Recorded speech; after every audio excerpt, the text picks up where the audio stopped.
Scientists have finally solved the Loch Ness Monster mystery. Here's the spoiler, you ready? It's not a real monster. It's probably a dinosaur that survived through the ages, or just a bunch of debris floating on the water. Thanks to many findings on the Loch Ness creature, we have proof of another story to tell you. It was 1933 when a man named George Spicer and his wife were driving along the shores of Loch Ness. That's when they saw something massive with a long neck moving across the road. It looked like a creature straight out of the prehistoric era, a dinosaur-like beast unlike anything they'd ever seen. That was the moment that Loch Ness Monster theories started spreading around like wildfire. One of the most famous Loch Ness Monster sightings came just a year later, in 1934, when a man took a photograph that became the most well-known image of Nessie. That's the nickname she was given. She? Anyways, the photo, known as the surgeon's photograph, showed a long-necked creature rising out of the water, and for years it convinced people that the monster was real. But years later, the truth came out. One of the men who helped take the photo confessed it was all a hoax. The photo had been staged after all. When the photo was published, it had been significantly cropped. This made the animal in the picture look much bigger than in real life, fueling the theories that the Loch Ness Monster did in fact exist. In the 1960s, one of the first big scientific attempts to investigate the mystery of the Loch Ness Monster happened. A research team took sonar equipment to the lake and spent hours scanning the waters in search of evidence of large creatures. What they found was puzzling. They recorded several objects moving deep in the loch, or lake, with no clear explanation as to what it was. Though the team didn't manage to capture anything definitive, this sighting helped fuel the belief that there was indeed something massive living in Loch Ness. After that, research about the mystery of the Loch Ness Monster kept popping up. In 1972, with the help of underwater photography, some researchers managed to capture strange images, which got people's hopes up for a minute. But the truth is, this early research about the Loch Ness Monster was far from conclusive. Now, of course, not everyone bought into the mystical, magical theories about the Loch Ness Monster. Theory 1, from a professor of zoology at Oxford University, has made it clear that the monster is a biological impossibility. Hey, my pediatrician said that about me, too. Meanwhile, he says that no skeletal remains have ever been found in the region. Plus, no fishermen have ever caught anything resembling the creature in their fishing nets. For him, this works as proof that it simply can't be real. When it comes to the famous photos of the Loch Ness Monster as evidence, well, that's pretty simple. The professor offers a more down-to-earth explanation. He argues that these images are either showing floating debris or birds, like cormorants, which have long necks and often appear to be low in the water. When people refute his suggestion, he takes us back to human psychology and explains that people often make mistakes and misjudge the size of things, especially when they just caught a glimpse of it, and even more so when they are hoping to see something specific. Now, many of those alleged photos depict an animal with a long neck and a small head, which has led some to believe that what they're seeing is a plesiosaur, a giant marine reptile that lived 215 million years ago and disappeared with the dinosaurs. The idea of a plesiosaur surviving all these years is a theory that's been around since the first sightings of the creature. But this researcher isn't buying it. He explains that no plesiosaur fossils have been found in the region dating to anything later than 66 million years ago. The idea of a prehistoric creature still lurking in the waters of Loch Ness just doesn't hold up scientifically. Then there's theory number 2, from a British naturalist who has spent over 50 years investigating the Loch Ness Monster phenomenon. His conclusion is a little less dramatic. He believes that most people who report sightings of long-necked creatures are misidentifying other animals. He suggests people think they are seeing a sea serpent. Reports of sightings from the Loch Ness Monster have been around since the 6th century CE, long before they were distilling Scotch whiskey or other explanations. Early reports of these sea serpents describe large creatures with long snake-like bodies and multiple humps. Some say the creatures were as big as boats, and many swore they saw something swimming in the waters. Many of these early sea serpent sightings may have been misunderstandings or exaggerations of normal animals in the loch, like large fish or even swimming birds. They could have been large eels, which are known to live in Loch Ness. These eels, especially when they're moving, might have given the impression of a long, undulating creature in the water. People who saw these eels from a distance, particularly in low light or misty conditions, might have mistaken them for something much more mysterious. Theory number 3 says something else. Nessie is just a series of standing waves. These happen when two boat wakes move in opposite directions, creating a big hump in the water that could look like a creature from a distance. Loch Ness enthusiasts even showed how it works, with footage from Fort Augustus, where a river meets Loch Ness. These enthusiasts had big plans to use drones with infrared cameras and special underwater microphones to search the loch. Now, Loch Ness is massive, stretching around 23 miles long and more than 700 feet deep. So, they thought they needed drones and infrared cameras to put an end to this discussion. But despite everything, they haven't found Nessie. But it's not only the Loch Ness Monster that lacks scientific explanation. There have also been scores of sightings of Yetis and Sasquatches that no one can really explain. Folks have made movies, dreaming of finding the truth about these creatures. But, according to recent research and evidence, it looks unlikely that we'll ever find definitive evidence of their existence. Science says they can explain Sasquatch sightings, and this is how.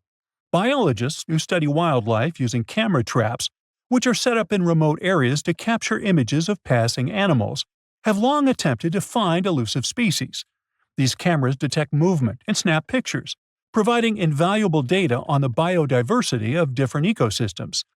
As camera traps collect more photos over time, the number of species recorded grows.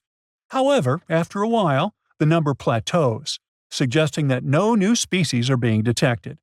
While it's impossible to claim 100% certainty, researchers say that after significant camera deployment, it's safe to say the likelihood of discovering new species, especially large ones like Bigfoot or the Yeti, drops significantly. Camera trap studies have been running for years in regions where these creatures are rumored to live, but so far, no conclusive evidence has surfaced. Instead, the supposed proof of Bigfoot or the Yeti often comes from blurry photos or shaky videos taken by individuals who claim to have encountered them.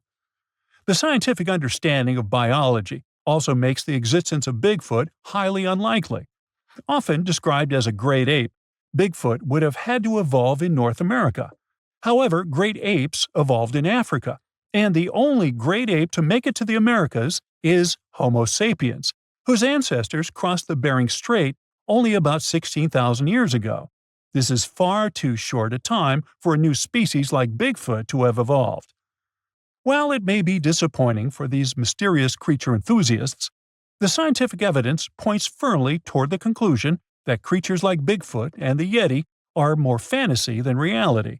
After decades of extensive scientific research, it's safe to say that yes, science has solved the mystery of the Loch Ness Monster, and it's pure fiction.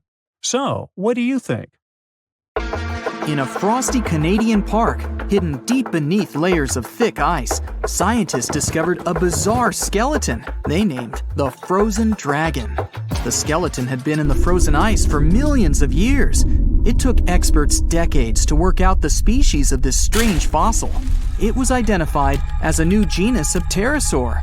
Pterosaurs were massive flying reptiles with wingspans of over 16 feet. Their heads were 3.5 times the size of their bodies. Pterosaurs lived 76 million years ago, when they soared above the dinosaurs. Scientists described them as the biggest, meanest, and most bizarre animals that ever flew. The new genus has been named Cryodracon boreas, which translates to Frozen Dragon of the North Winds. In 2013, a young mountaineer was climbing one of the tallest mountains in Western Europe, Mont Blanc. He noticed a strange metal box poking out of the snow. The mountaineer pried the box open and found that it was filled with precious rubies, emeralds, and sapphires. The climber immediately handed the box to the authorities. It was discovered that the box likely belonged to a passenger on one of 2 flights from India that crashed into the mountain over 50 years ago. The box was valued to be worth over $200,000, and authorities are still searching for the heir to the small box of treasures. In northwest Siberia in 2007, a reindeer herder was on an outing with his sons when he noticed something strange in the ice. The man realized it was a frozen mammoth calf and immediately contacted the local museum. The calf was named Luba and was the best preserved mammoth mummy in the world at the time of its discovery. Luba had been in the ice for 41,800 years and is around 30 to 35 days old. From trunk to tail, the mammoth calf is roughly the same size as a large calf. If you're interested in seeing for yourself, Luba travels to museums all around the world. On the frozen continent of Antarctica, covered in layers of ice and snow, is Mount Erebus, the frozen volcano.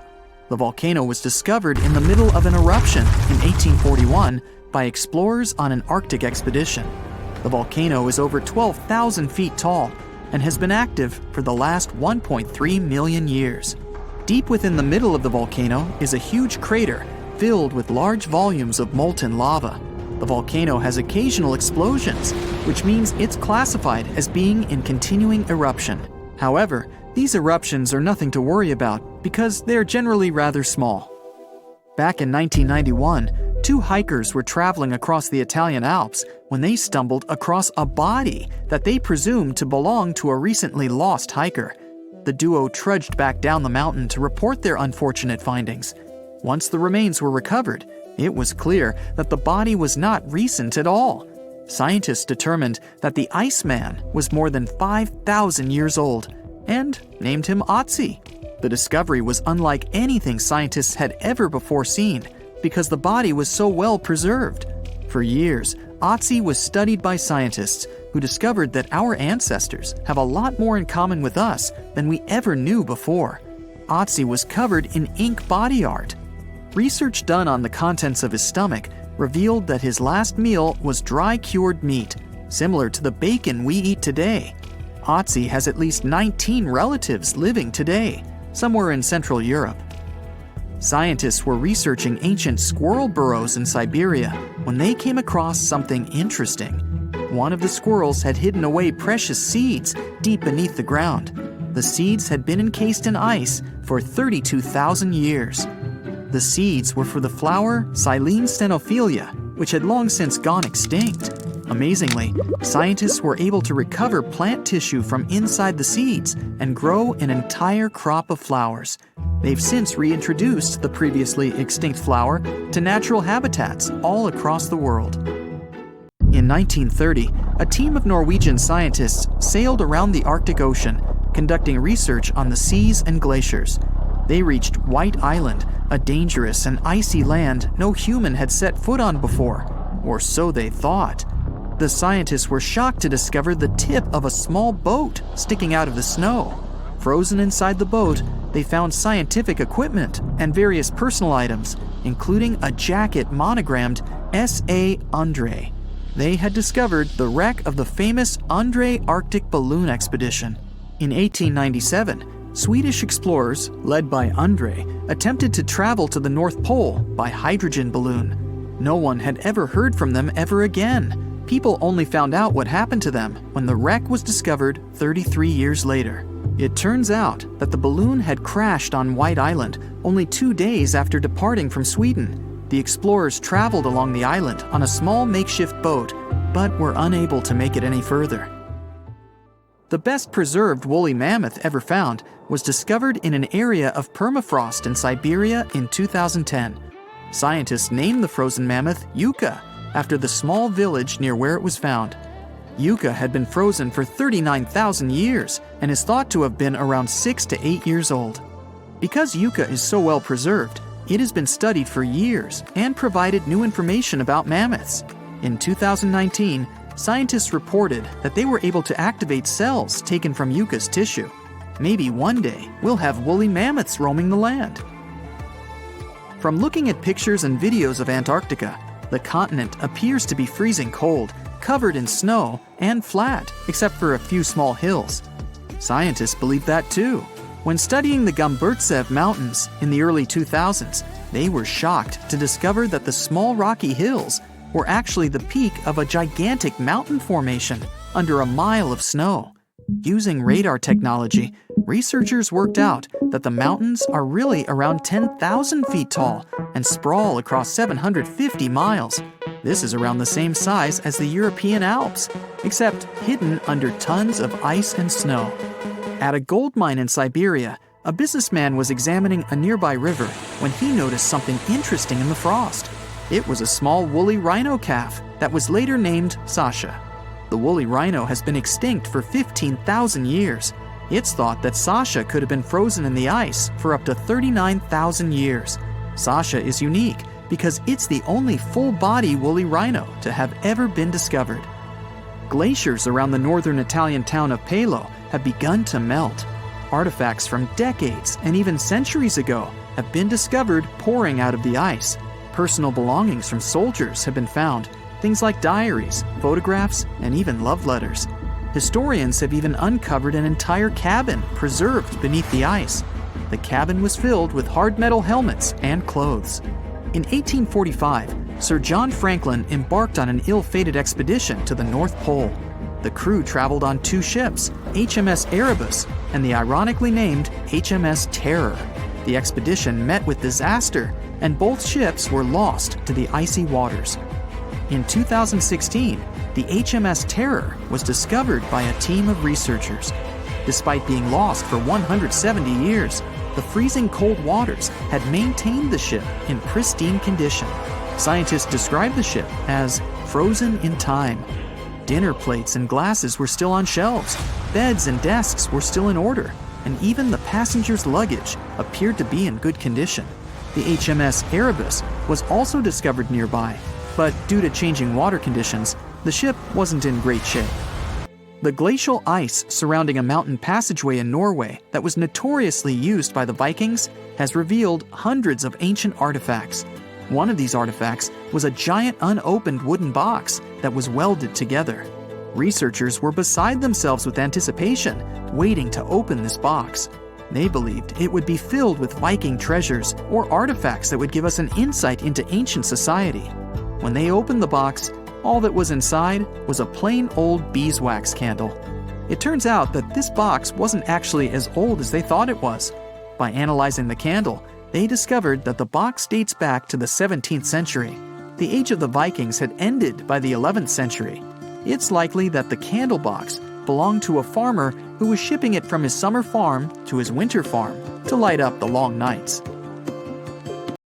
In July 1990, 4 Czech guys decided to go on an adventure to find the Mongolian death worm, a creature that might have inspired the monster you've seen in the movie Doom. They say it lives somewhere deep in the Gobi Desert, so they flew to Mongolia, hopped into an ATV, and hired some local guides to help them.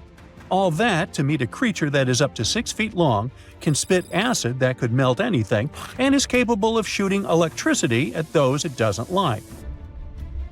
Legend says that these friendly guys spend most of their days hiding underneath the sandy dunes, but they'd like to come out during the wetter months of June and July. So the timing for a spotting was simply perfect. But the crew needed to figure out how to lure the creature. Sadly for them, no one knew what the giant worm liked to eat. So they built a thumper, which is a machine that made rhythmic pounding noises.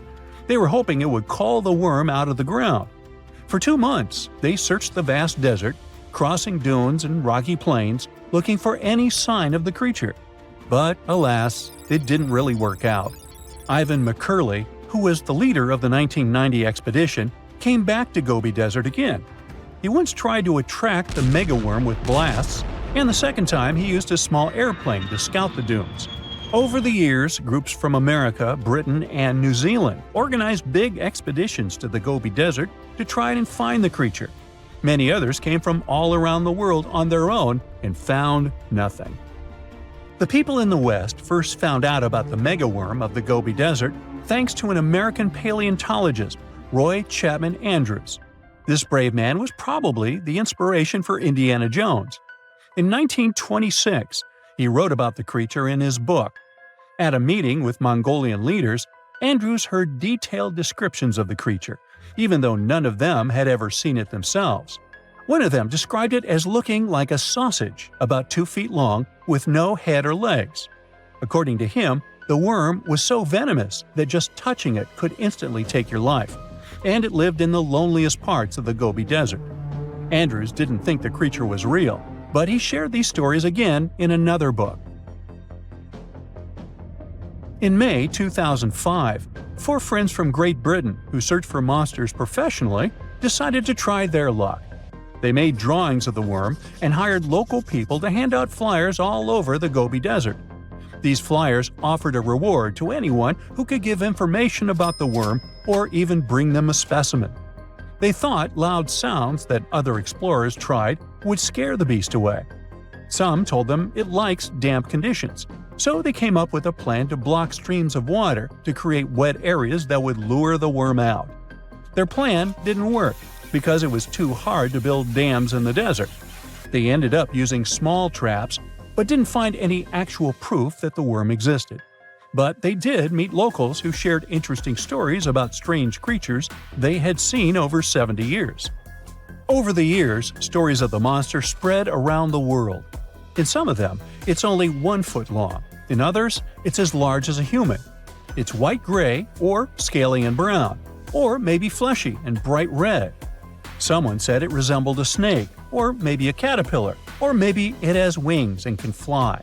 And some believe it could be a supernatural evil being without a body. Maybe the stories are so different, and the search operations are so fruitless, because the creature doesn't even exist. Or it could be one of many cryptids. Those creatures like Bigfoot, Yeti, the Loch Ness Monster, their existence has yet to be proven. In 1983, one scientist who was visiting the region heard that an old man had managed to catch the mysterious worm. He also learned there was a nest nearby. The scientist bravely approached the hole in the sand and put his hand inside. A giant creature dragged him in, and he was never seen again. Just kidding. He actually found a Tartar sand boa inside. It's a chunky, burrowing, non-venomous snake that has small eyes and gray-brown scales. He showed it to the locals to verify if it was the monster, and supposedly all of them said yes. Most Mongolians who know about the worm still believe it's real. Now, even though people call our supposed monster a worm, it's just what it sounds like in the English translation. Many Mongol cultures have used this word for centuries to refer to any animals they thought to be really dangerous, especially snakes, even non-venomous ones. So, it doesn't have to be a literal worm after all. Worms are soft and squishy, but a creature living in the harsh Gobi Desert would need to be tougher, more like a snake or a type of lizard without legs. Neither of these creatures can shoot electricity or spit acid like they say the death worm does. But some snakes, like cobras, can spit venom that's dangerous for people. If it were real, the creature would have a backbone, and explorers searching for it would likely find some bones or evidence left behind. And there are actually fossil remains all over the Gobi Desert. Scientists found representatives of over 80 dino groups here over the last almost 100 years. It all started with the world's first dinosaur egg nests. This discovery changed all the scientists knew about dinos. It was the first proof they laid eggs. In the following 2 years, the same expedition team unearthed over 100 dinosaurs and took them to the American Museum of Natural History, where you can still see them today. Some of them were swimming around in the Cretaceous Sea that used to be here about 71 million years ago. They resembled modern birds. The mystery of the megaworm is still unsolved, but there used to be another mystery scientists finally managed to explain. Back in the 13th century, a famous traveler, Marco Polo, not the guy from the swimming pool game, crossed the Gobi Desert. He thought he could hear mysterious noises, like the sounds of musical instruments such as drums. He wrote about it in his book and believed he might be hearing the voices of restless spirits. Scientists call these noises singing sands or booming sands. Unlike the squeaky sound you might hear when walking on a sandy beach, these desert sounds are much louder, like a musical instrument playing deep, haunting notes. Over the years, people came up with all kinds of ideas about what caused the sounds, like underground water or winds making the sand vibrate. Not all dunes can do this, and scientists wanted to figure out why. Sometimes the winds might cause a small avalanche on the side of a dune, and then you can hear the magical sound start. But this is rare. So, to study it, scientists had to help the dunes sing. They climbed to the top of a dune and slid down on their backs, using their hands and feet to push sand down. As the sand tumbled, the sound started softly and got louder. They could even feel the vibrations with their hands. So they found out that for a dune to sing, a few special things need to happen. The grains of sand must be the right shape. The dune has to be big, and the sand must be very dry, so no singing after it rains. Inside the dune, there's a hard layer of packed sand that acts like a giant speaker. This layer bounces the sound waves back and forth, makes the noise louder and louder, and creates a haunting melody that can fill the desert air. In other words, the dunes can play tunes. Yeah, sorry, I couldn't help myself with that one. In 2011, scientists from Chile found a weird-looking fossil in Antarctica that looked like a squashed football. Almost 10 years later, the rock just sat on a shelf in Chile's National Museum of Natural History with no specific label. It went by The Thing in the museum because it looked like something from a science fiction movie. When the scientists finally got their hands on the strange fossil, it turned out it was actually a giant softshell egg from around 66 million years ago. This one is more than 11 inches long and 7 inches wide. A regular chicken egg is just 2.5 inches long, and an ostrich egg is almost 6 inches long for comparison. So, the Thing won the title of the biggest softshell egg ever found and the second largest egg of any animal we know of. The only bigger egg that was ever found was that of the extinct Madagascan elephant bird, which is also 1.5 times as tall as Michael Jordan. The bird, not the egg. The Antarctic egg is also special because it's the first fossil ever found in this part of the world. So, whoever left it there must have been one big creature, probably a giant sea turtle that lived long ago, like a mosasaur. This is surprising because most scientists thought these creatures didn't even lay eggs, so this discovery could change what we know about them. The egg is also unique because it has a thin eggshell and no pores, which is totally different from most dinosaur eggs. It actually looks more like the eggs of lizards and snakes, but it came from a giant creature related to these animals. No known dinosaurs or flying reptiles from that time and place were big enough to lay such a huge egg, so it must have been a mosasaur after all. But we can't be 100% sure. Scientists did a lot of work and studied 259 types of living reptiles, like lizards and snakes, and their eggs.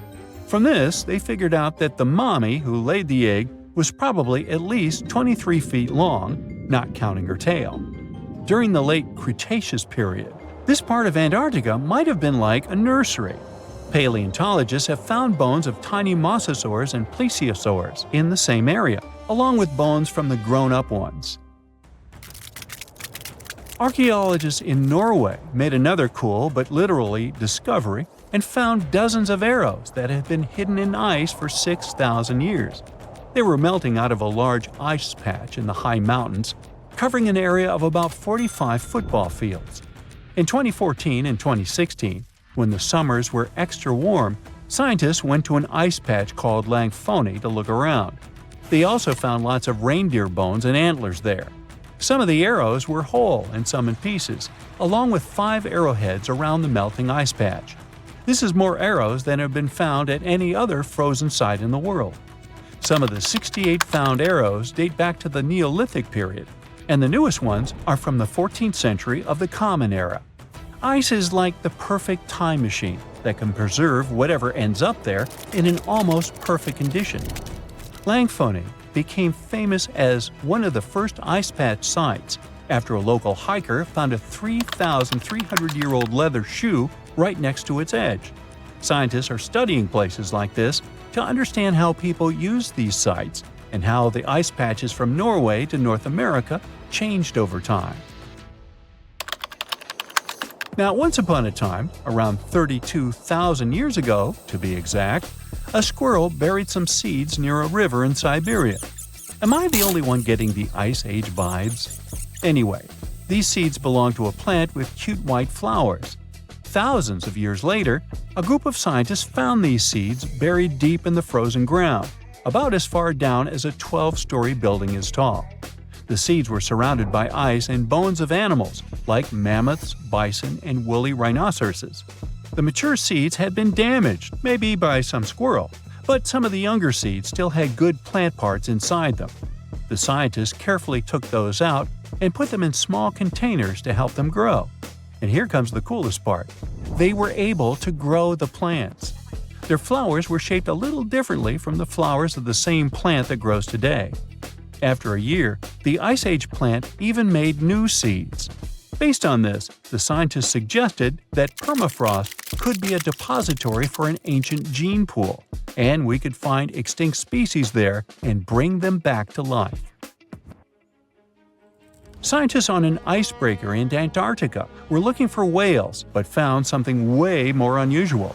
The camera behind the ship, which is as heavy as a car, detected 16 million icefish nests on the floor of the Weddell Sea. The nests were located about every 10 inches in all directions and covered an area of 93 square miles, which is slightly bigger than the whole of Washington, D.C. The colony even had a distinct border, which was a line in the sand. The scientists were in the area because they were studying a special spot in the ocean where the water was a little warmer than the water around it. In this warmer water, they found tiny animals called zooplankton near the top. When the young icefish hatch, they swim up to this area to eat the zooplankton before going back down to the seafloor to grow up and have their own offspring. Since there was so much food, it made sense to see icefish in this warm water. But they didn't expect to find such a huge number of icefish nests, much more than anyone had ever seen before. New Zealand's Antarctic Heritage Fund found some old photo negatives in a hut in Antarctica. They turned out to be unique images from the Ross Sea Party. It was a famous failed expedition led by Ernest Shackleton. He wanted to become the first person to cross Antarctica by land, from the Weddell Sea to the Ross Sea, passing through the South Pole. But things went wrong when their ship, the Aurora, was blown out to sea. They had to use the hut from another explorer, Captain Robert Falcon Scott. His goal was to be the first person to reach the North Pole, but sadly, he didn't succeed either. The negatives were made of cellulose nitrate and were found stuck together in the small box. The Trust took the negatives back to New Zealand, where they carefully separated them and discovered 22 hidden images. Many of the photos were damaged, but the Trust could still recognize some familiar places around McMurdo Sound, a well-known area in Antarctica. No one knows for sure who took the pictures. In December 2021, some scientists noticed a strange mark on the Larsen Ice Shelf, a giant sheet of ice off the eastern coast of Antarctica. They thought it might be a river flowing under the ice, so they drilled down over 1,600 feet to check it out. They expected to find water, but they didn't expect to see that the water was full of fast-moving creatures called amphipods. The scientists also found that the water in the underground river had unusual layers of currents moving in different directions, which they still don't fully understand. Another surprising thing happened during their research. On December 20th of the same year, a volcano erupted far away in Tonga, and the pressure waves from the eruption were detected all the way down in the ice river in Antarctica. It shows how everything on our planet is connected, even in the most distant places. There are entire communities of unusual tiny organisms that live in lagoons in Patagonia, and they are some of the first forms of life ever. No one had known about them until two scientists, Brian and Maria, went to explore certain areas in Patagonia. Now, Patagonia occupies nearly half of Argentina, and few people live there, only some farmers and sheep ranchers that mostly stay near rivers and grow things such as apples, pears, and alfalfa. A long time ago, it was a wild and distant place where Indian tribes lived. But this time, we're going to follow the tracks of life forms that appeared long before humans and look closer at these interesting microorganisms Brian and Maria found. Those two had to drive for 9 hours on some rough roads to reach their destination. They stayed in a small village. Only 35 people live there. These people depend on just one spring because it almost never rains there. On the last night in the village, Brian realized that satellite images he had taken had shown a set of lagoons that were only 10 miles away. The next day, the small team jumped into a car and went up the road as far as they could until it became too difficult to drive. They continued hiking the rest of the way. It was hard because they had to carry water to deal with the intense sunlight. In some spots, they ended up sinking up to their knees in a slush made of salt. Up there were 12 lagoons with perfectly clear waters. The place itself didn't offer much except for very acidic and salty water and intense direct sunlight. But it was kind of like traveling back in time, because those conditions were like what Earth looked like many, many years ago. When Brian examined the lagoons, he was surprised to see many unusual microorganisms there. We call them stromatolites, and they're so small we can't even see them without a microscope. But they get together and form large communities. In the past, many unusual species lived this way. For example, cyanobacteria. They were important back in their time because they produced oxygen. Earth, in its initial stages, didn't have much of this gas in its atmosphere. The first stromatolites might have been formed by diverse types of bacteria that didn't necessarily produce any oxygen, but were just living their peaceful life there. They formed layers, piling on top of one another, so that at least some of them could get a bit of sunlight. They used sand and sticky liquids to stay close together. Brian was also incredibly surprised because those were the biggest living stromatolites he had ever seen. Living stromatolites usually grow to be over 3.3 feet high, but the newly found ones were 15 feet wide and a few feet tall, which is giant compared to those living in other places. And fossilized ones were even larger. A long time ago, they could grow bigger than today because there weren't many other species that could eat or harm them. Also, there are many other organisms today that can grow faster and more massive than them and take up their space. That's why stromatolites can only survive in rare places where hardly anything else can live, like in these very salty lagoons located high above sea level in Puerto de Atacama. The stromatolites found there are the most famous ones because they might be some of the best examples of the earliest life on our planet. But they're not actually the first form of life on Earth. The oldest of their fossils are 3.5 billion years old, while some other evidence we have tells us that life on our planet appeared around 4.1 billion years ago. Maybe some stromatolites lived back then as well. But Earth has changed a lot since then, and the places where they might have lived haven't survived. Now, all this may not seem like a lot at first glance, because no one has found an exotic and weird beast our world has never seen. But these are notable examples of what searching for life somewhere else in the universe might look like. Scientists who are interested in studying Mars often come to this place, since it might be similar to what the red planet looked like an exceptionally long time ago. If there were fossils hidden in the ancient rocks on Mars, they might look like these stromatolites. Another faraway land has revealed some of its secrets. It's Antarctica, with an ancient lost world found under its ice. Antarctica hasn't always been this frosty, isolated land of snow and ice sheets.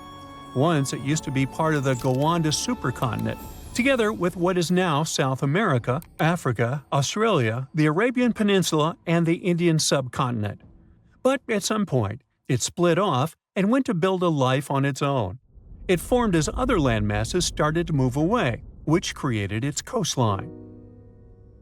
But Antarctica was different in many other ways back then too. It used to be a land covered in magnificent forests and rivers full of life. Scientists use radar and satellites to explore a mysterious world hidden under the ice there. This ancient land, which is close to the Indian Ocean, is as big as the U.S. state of Maryland or Belgium. It's more than 14 million years old. Some studies say that this area formed over 34 million years ago, which was way before Antarctica got into its deep freeze. At first, temperatures there were higher, possibly like the weather in Patagonia or the cold, temperate rainforests of Tasmania, New Zealand, or maybe even more tropical than that. But as the climate became cooler, small glaciers started forming on hills close to the rivers. Valleys sunk deeper because of all that ice covering them. And then, temperatures dropped even lower, and a giant layer of ice covered the entire continent, hiding those old glaciers. Rivers shaped this lost world a long time ago, way before it ended up covered in ice that's almost 2 miles thick in some spots. Scientific studies of this area showed that those landscapes had been full of highlands and mountains. The ice that formed over Antarctica made the whole area very cold, so the landscape couldn't erode anymore. This means everything has remained basically the same and untouched under the ice for millions and millions of years. What's interesting is that we know less about this land hidden under the ice than about the surface of Mars. One way to explore it would be to drill through these ice sheets to check for samples of sediments below.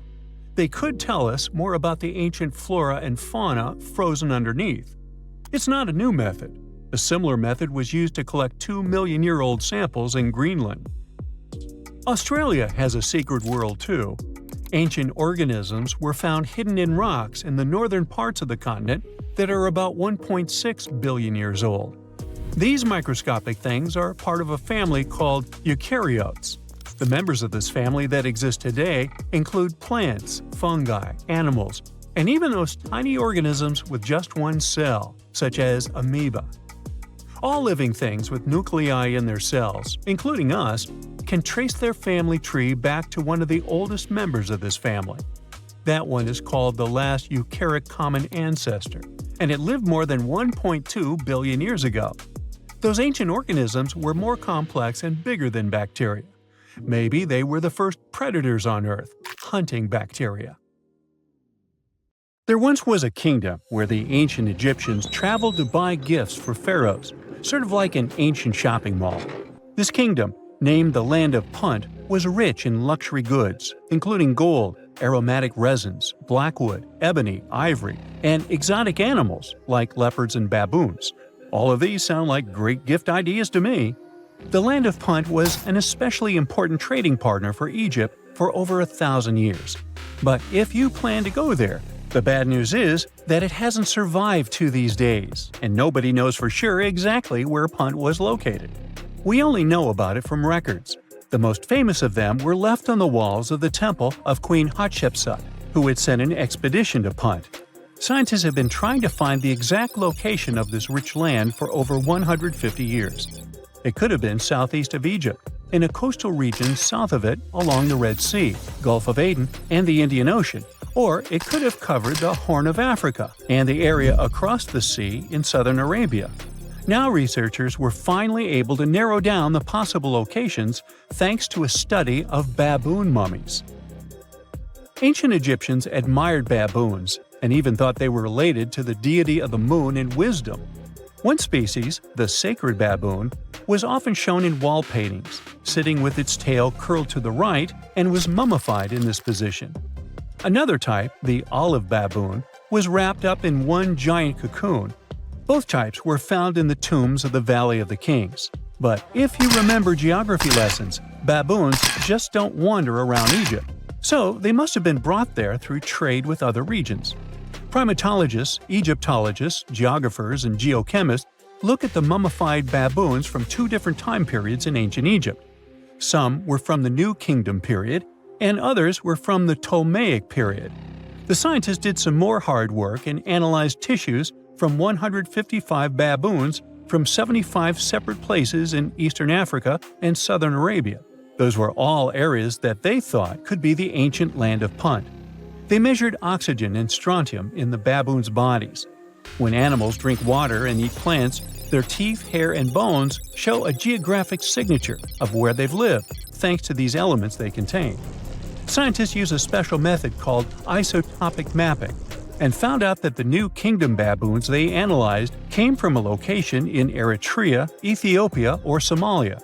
5 mummified baboons from the Ptolemaic period had strontium levels that matched those found in Egypt. So, ancient Egyptians might have had a special place to breed and keep baboons, probably in Memphis, a city in Lower Egypt, not Tennessee. Meanwhile, paleontologists from New Zealand got lucky, as some boulders had split open from the tide and revealed fossils of the largest penguin that has ever lived on Earth. The scientists used laser scanners to make 3D models of the ancient penguin bones. They compared these bones to the flipper size of modern penguins and did some math as to how much the old penguins might have weighed. Today, the biggest penguins, emperor penguins, weigh between 55 to 100 pounds. Researchers think that the penguins from the past that they found weighed around 340 pounds, real giants in the penguin world. These huge flightless birds lived in the oceans around New Zealand more than 50 million years ago, after the dinosaurs went extinct. They totally took advantage of their big bodies to stay warm in the cold water. They might have even traveled the world thanks to it. And they'd scare off any predators, but they didn't have any.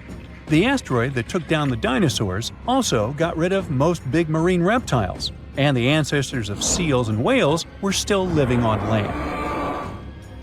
Back in 1992, 4 farmers in China were draining water from their ponds and accidentally bumped into a ship full of gold and ancient statues worth millions. Just kidding, they actually found the Longyu Caves. Those are 24 big caves created by people a long time ago. Even though they are so large and well-made, no one knows who built them, why they were built, or how they were built. Experts think the caves are at least 2,000 years old, but they don't understand why these caves aren't mentioned in any historical records. All of the Longyu caverns look the same and aren't connected to each other. Each cave has one entrance connected to a vertical shaft with a carved staircase. Rain and water from the surface can flow into the caves through these stairs.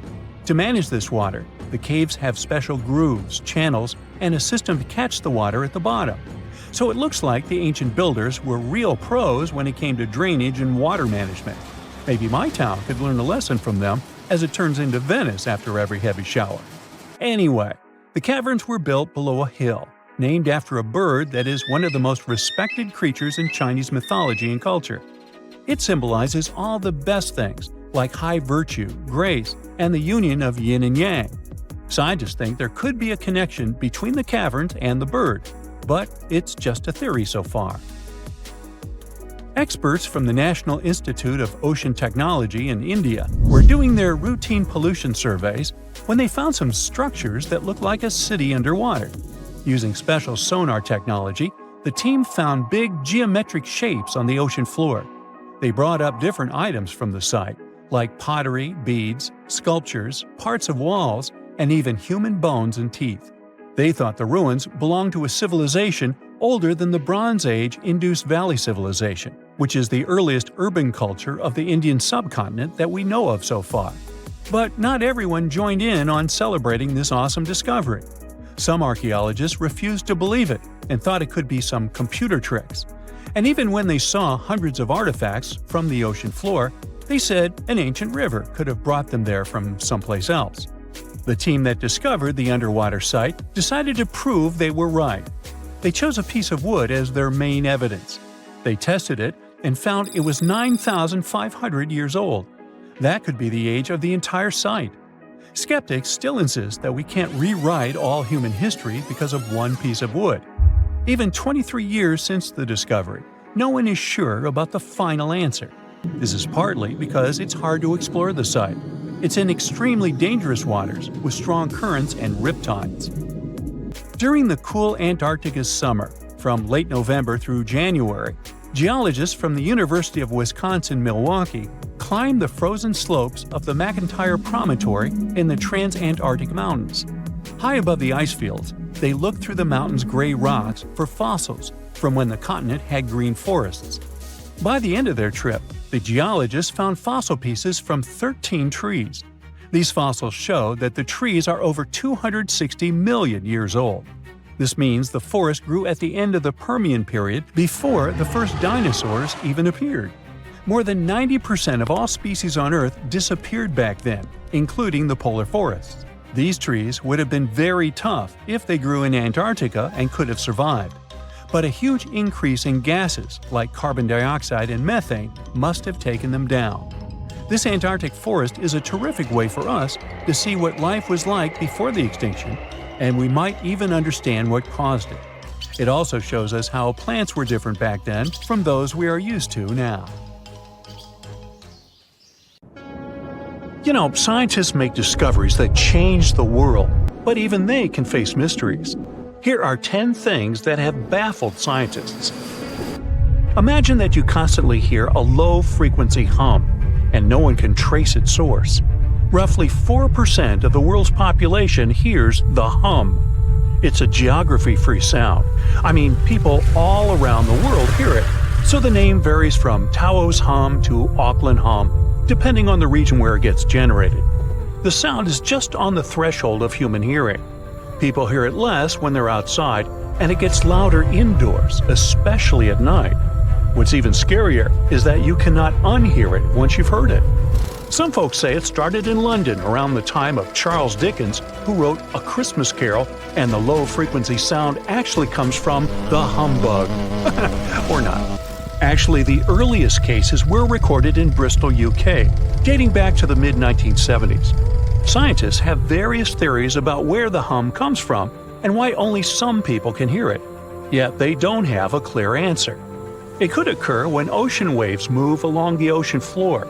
They shake the Earth when they collide with continental shelves. Or this might be happening because of volcanic eruptions and earthquakes. Oh, and how about ultra-low frequency radio signals used to communicate with submarines or even 5G? Upsweep is another type of unidentified sound. It was discovered in 1991 in the Pacific Ocean. The sound is high enough to be recorded throughout the ocean. Scientists theorize that the sound could be related to underwater volcanic activity. Interestingly, the volume of the sound has been diminishing compared to its volume when it was first discovered, yet it still can be detected. Plus, it's seasonal. It reaches its highest volume in spring and fall. Is it related to seasonal changes? No one really knows for sure. The next mysterious thing is a cone-shaped monument found in the Sea of Galilee in Israel. This monument was discovered accidentally by sonar scanning in 2003, but the findings were published only in 2013. The monument weighs 60,000 tons. It was once submerged by rising waters. Archaeologists say the monument is enigmatic because they can't figure out where it's from. They don't know what it's connected to or its function, so this big and unusual thing remains a mystery. Now let's move to Göbekli Tepe, Turkey. This place offers you one of the most archaeologically significant sites in the world. Why is it important? Well, it has massive carved stones about 11,000 years old. To put it in perspective, they're 6,000 years older than Stonehenge. Ancient people placed these stones before they began farming or crafting metal tools or pottery. So the existence of this place goes against the chronology of civilization we're familiar with, where people farmed first and built second. Apparently, it wasn't like that. In any case, a good question is, what was the purpose of this site? Was it built to worship some spirits? Yep, archaeologists believe it might be the world's oldest temple. Okay, say this with me. Paleodictyon notusum. Yeah, I know it sounds like a chemical formula. This is a living fossil found deep down on the ocean floor. A creature makes these hexagonal burrows, that for sure.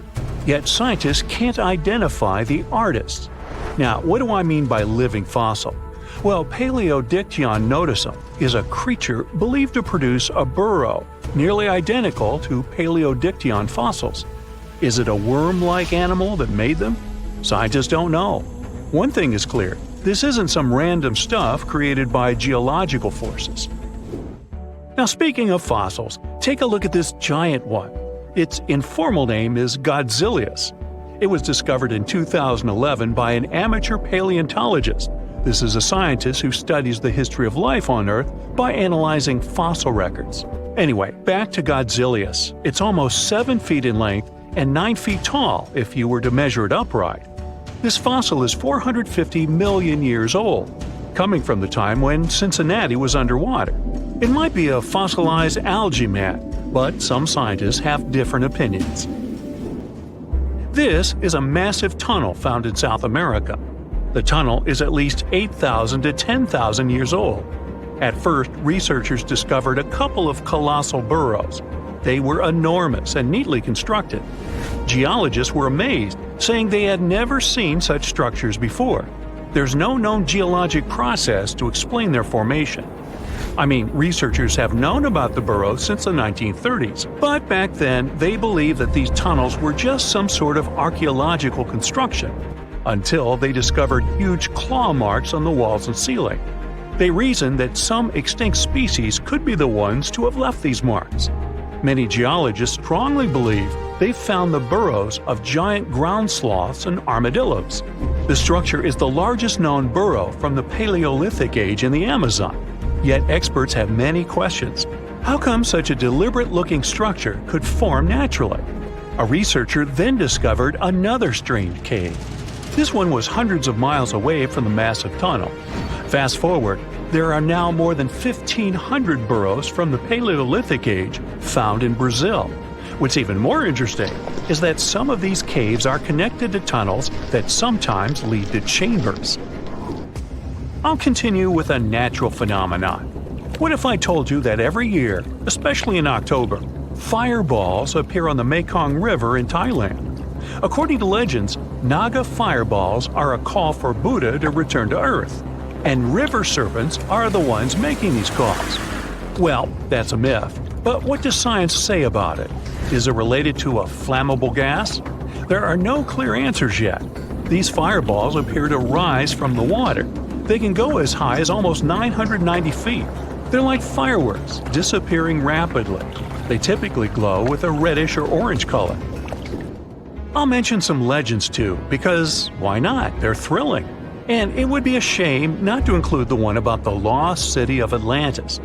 As you may know, the legend says that Atlantis submerged into the ocean around 11,000 years ago. Since then, not just scientists, but also treasure hunters and philosophers have been searching for the lost world. Could Bimini Road be a trace? In 1968, a diver found strange stones off the coast of North Bimini Island in the Bahamas. The stones look human-made. It's like they were evenly spaced out and laid in an orderly row. It baffled scientists, but not for long. Carbon dating analysis of the blocks revealed that geological forces created the road naturally. There weren't any tool marks or signs indicating that the blocks had been stacked or something. The research is continuing, but yeah, scientists generally believe that the rocks were created by erosion. Well, I guess the time of Atlantis hasn't come yet. Okay, picture this. You're wandering on the beach, and you see dozens of octopuses walking past. In 2017, a group of people from Wales witnessed exactly this. Why did these creatures come out of the ocean? No one knows the answer. The group reported that they had seen 20 to 30 octopi crawling on the sand. The people looked for some signs of injury, but found nothing. They said that they had carried the animals back to the ocean. Interestingly, these creatures kept crawling onto the shore when people were asleep. Experts say that it's hard to be sure of the reason that pushed the animals to the beach without conducting a physical examination. They're still speculating about the reason behind this unusual and rare occurrence. Could it be overcrowding? Furthermore, the octopi were well armed. A separate study points out that the more fishers hunt large animals that feed on octopuses, the more the octopus population grows. Maybe that's why these creatures have to go farther to find food or shelter. But without proper research, these are only theories. There's a lot we don't know about space, too. So here's a bonus fact about the yellowish source of life in the solar system. Scientists have discovered a new type of wave inside the sun. These waves move in the opposite direction to the sun's rotation. Plus, they move super fast, so fast that it's beyond our understanding. Researchers have different theories about the function of the waves. If they figure out their role, this could give them additional insight into the processes happening inside the sun. And yes, the octopi were well armed. Something exciting and kinda unexpected popped out among the rocks of the Ica Valley in Peru. The bones of a really old whale that lived almost 40 million years ago. At first, no one was really impressed because the bones they found were big and weirdly shaped, so people just thought they were looking at giant boulders. I mean, that's cool too, but things got way better when they realized those were the remains of a very large, ancient animal that roamed along the coast of ancient Peru. Plus, it was probably the heaviest creature that ever lived. Sorry, blue whale, I know you worked hard to get to the top. The length of over 100 feet and weight of more than 200 tons brought you the status of the biggest animal on our planet. But it seems you've held the title long enough. Time to hand it over to our next candidate, and that one's really gigantic. This ocean beast was probably shorter than the blue whale, but heavier, with a weight that could be between 93 tons and 370 tons. If it's closer to the higher number, it'll make Prehistoric the biggest animal ever known to have lived on Earth. And it seems its weight was the result of having extremely thick, dense bones. You can see such bones today in manatees or some other early whales. Dense bones are a great tool for such marine mammals. This feature makes them heavy and allows them to stay submerged most of the time. But at the same time, if their body was too heavy, they would end up sinking all the time, and they would waste too much energy to move back up to the surface. So, to avoid sinking, marine mammals need to have enough lighter tissues, like muscles and fat, to help them float in the water without using too much energy. Now, scientists didn't have the whole skeleton, which makes it hard to tell how big the animal was. But they used the ratio of the heavy bones to the lighter tissues in other marine mammals to estimate the overall weight of this giant ancient whale. Experts found these fossils about 13 years ago and spent the next decade freeing the whale from the rock. Its anatomy and age showed this whale was a cousin of Basilosaurus, a whale that had a long snout full of sharp teeth, and a sleek body similar to that of an eel. Even if Prehistoric wasn't bigger than the blue whale, it was still a giant that ruled the ocean depths. Unlike modern whales, there's a possibility that this ancient fellow was a predator that liked to go after bigger prey. And this also changes how we see the history of whales. Scientists used to think these magnificent creatures became really big about 5 million years ago when they started eating lots of small creatures. But here's the proof that giant whales existed even before that. But it's still unclear how this whale managed to find enough food to sustain its enormous body. Plus, it's still hard to tell what exactly this ancient creature had on its menu. It was pretty large and not such a fast swimmer, so it's possible it searched for food in shallow waters. Then it probably ate crustaceans, clams, or some other small animals hiding in the sand. One theory says it was a scavenger, which basically means it munched on remains of everything that would come its way.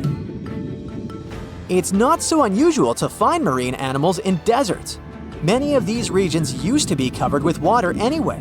The Sahara in Africa is a perfect example. About 50 to 100 million years ago, this was not a dry desert, but a shallow saltwater body called the Trans-Saharan Seaway. The land is not wet there anymore, of course, but people who lived in that area knew about it because they used to find old shells across the desert. The sea was about 164 feet deep. That sounds enough for a nice swim. Some would say this area looked like modern Puerto Rico, with lots of sun and shallow water. Mangrove forests were a common thing as well as seafloors covered with mollusks, like snails and clams. The marine sediment that was left behind after the sea had dried up is full of different fossils. And the animal that lived in that ancient underwater world didn't look friendly. Plus, they were much bigger than their relatives from modern times, so a regular-sized human would end up as a snack, not even a whole meal. Normally, when animals live on small islands, they can become much bigger than their relatives from the mainland. This is something we call island gigantism, and it happens because there are more resources or fewer predators on islands.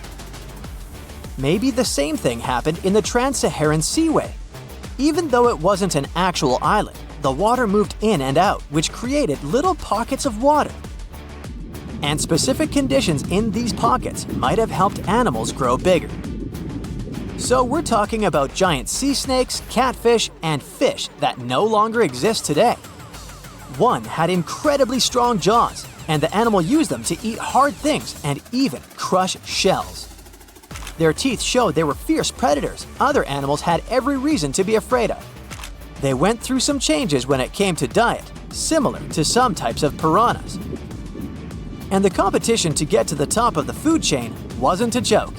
Not when there were also such large predators as sharks, crocodiles, and ancient relatives of elephants. Sahara went through different phases. If you could use a time machine and take a peek at Earth's largest hot desert as it was about 6,000 years ago, you wouldn't have to struggle with sand and heat. You'd have a nice walk through a green and pretty lush place. In the past, people who lived in that area didn't leave drawings on cave walls that showed camels, sand dunes, and scorpions. All those things you'd see in today's Sahara. Instead, they drew crocodiles.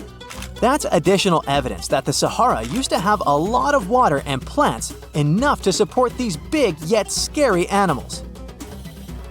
Around 3 billion years ago, Earth might have been mostly covered with water. Today, it's about 71% of its surface, but it seems that our planet used to be a giant ocean world with no continents at all, just some scattered islands. Scientists studied special rocks in Western Australia that formed in a place deep under the ocean called a hydrothermal vent system.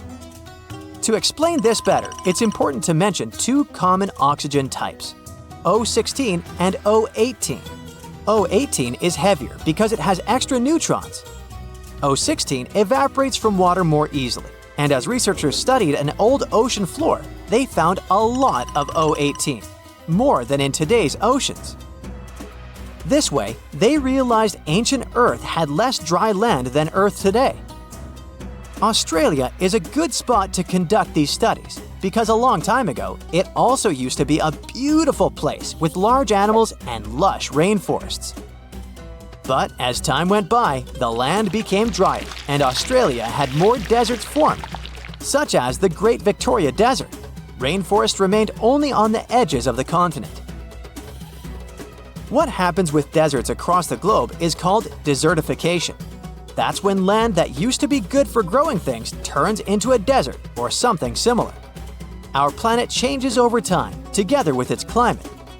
But desertification also happens because of human activities, like mining, farming, and building cities. And when land turns into a desert, it's a problem because it can't support people and animals anymore. Food doesn't grow there. There's not enough clean water, and animals lose their homes.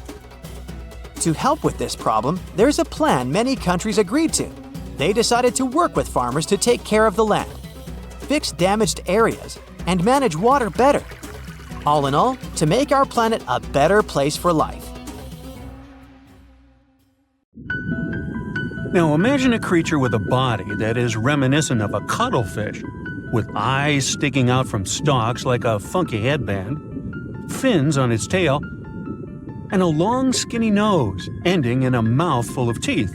Or maybe this thing could be a claw. Yep, the Tully monster is on the move.